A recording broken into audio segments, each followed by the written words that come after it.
You've been struggling with loneliness for a while now.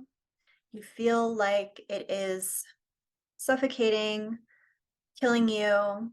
It's becoming unbearable. And you want to know, should you open up to someone?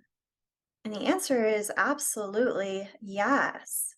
Yes. But who you open up to will make a huge difference in whether you feel any relief from the loneliness or not. So, what are some things to look for before you decide to open up to someone about the loneliness that you've been feeling? Number one, I would look for someone who's trustworthy, someone who is not going to go around telling other people what you've told them. Well, I don't know what your social circle is like. I don't know if you have family or friends or colleagues that can offer that to you.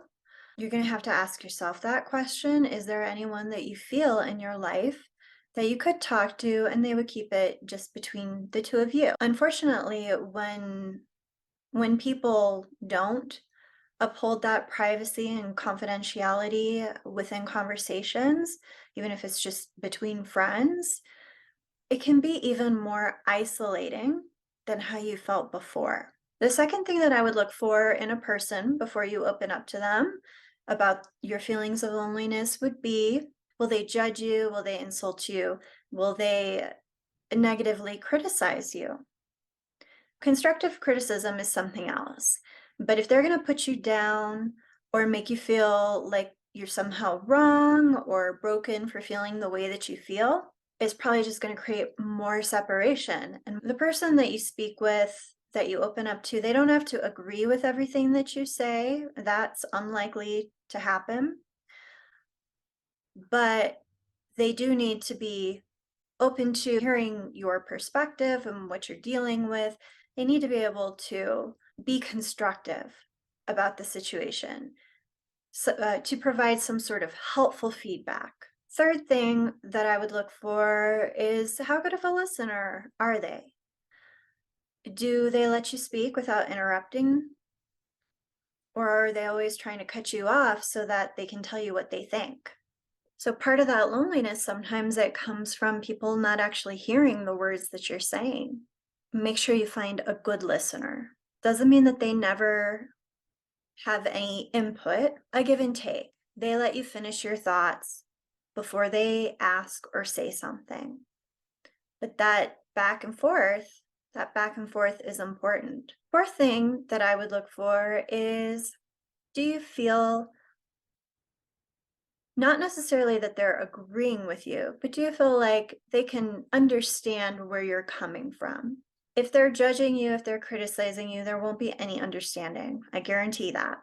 Understanding does not necessarily mean that they see things the same way, but it does show that they have empathy for where you're coming from, or compassion from where you're standing and how you came to be, or think or feel the way that you do. So being understood oftentimes is something, or I should say feeling understood is something that people who struggle with loneliness often feel they're lacking.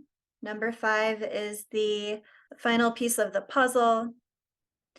The truth is, you may not know someone in your life that has these qualities.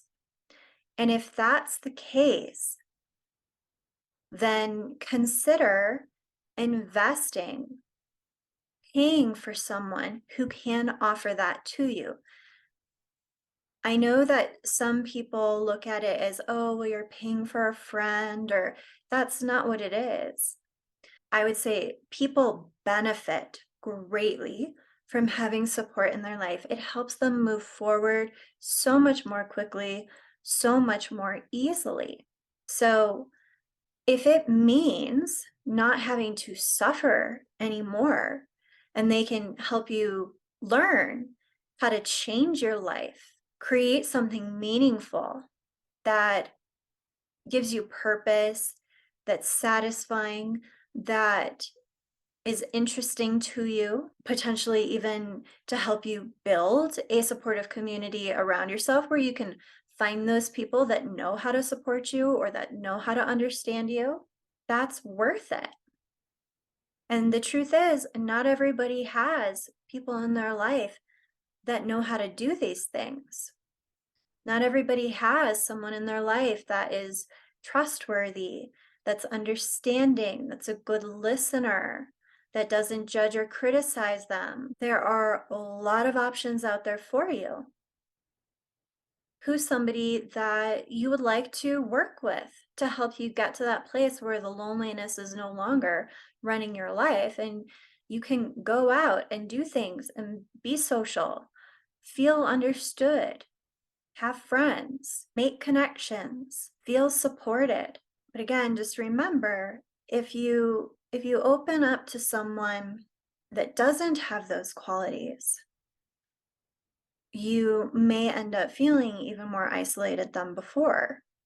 And it's not anybody's fault. People do the best that they can do.